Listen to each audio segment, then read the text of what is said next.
I have greatly enjoyed sharing stories with you about our time aboard Providence, including the time we destroyed the fishing industry in Canso, Nova Scotia, thus eliminating a great source of food for the British troops. Today, I would like to share with you a story of a prize we had recently captured, which will not only greatly distress the British, but also provide very material aid to the American cause. Now, as you are no doubt aware, most ships sail south in autumn. A northern voyage is desperate, cold, and stormy. Northern voyages are hazardous passages indeed, and thus not for the faint of heart. But I was determined to return to Nova Scotia, as I had heard that American prisoners were being captured and held there, forced to work as slaves in the coal mines there. I had a bit of a hard time trying to find the men I needed to crew Providence, but after a while I managed to do it, and it was not quite as many as I would have liked. But Alfred and Providence set out in late October, and it was November when we first spotted Mellish off Nova Scotia, and determined to take her prize. Had it been only Providence, Mellish might have put up quite a fight. She was mounted with 12 carriage guns, unusual for a merchant vessel, but could have prevailed had we not had Alfred alongside us. With Alfred there, the captain of Mellish knew that the only sensible course of action would be to lower the colours and surrender. And what a prize she turned out to be!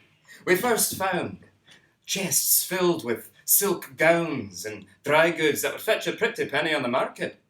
Then we discovered valuable medicine chests and light horse accoutrements, including carbines, which would be a welcome sight to the Continental Army. For the most valuable prize aboard that ship, 10,000 winter uniforms that were meant to be delivered to General Burgoyne's army in Canada. Enough pieces of uniform to clothe a man from head to toe. When I think of the need for boots alone, why, the value of that cargo is enough to bring a tear to one's eye. I believe my own Marine lieutenant put it best when he said he would have preferred to capture Mellish and all that cargo aboard than a Spanish galleon loaded with cold, hard money. Aye, winter was already setting upon us, you see, and though our own sailors were poorly clothed, the poor fellows in the Continental Army had it just as badly, or worse still.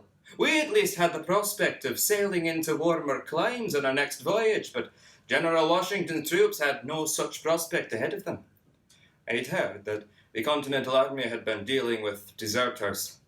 Knowing my own troubles in trying to find and keep men aboard Providence, I had great sympathies for Washington and his captains. It's a true statement to say that more men die of disease than bullets in wartime. They succumb to the cold, the lack of good food, or both, and find themselves contracting influenza, the bloody flux, smallpox, and any number of diseases that could strike fear into a man's soul. So, to secure 10,000 warm winter uniforms, knowing that our efforts did so much to promote the American cause, why, it must have done a power of good to the crews of both Alfred and Providence that day. Upon reflection, this story serves to illustrate the importance of the Continental Navy itself. Many may believe that the importance of a navy lies in the winning of great battles at sea. But in capturing prizes, we can provide coin, and in the case of Mellish, the very materials that the Continental Army needs the most at that particular moment.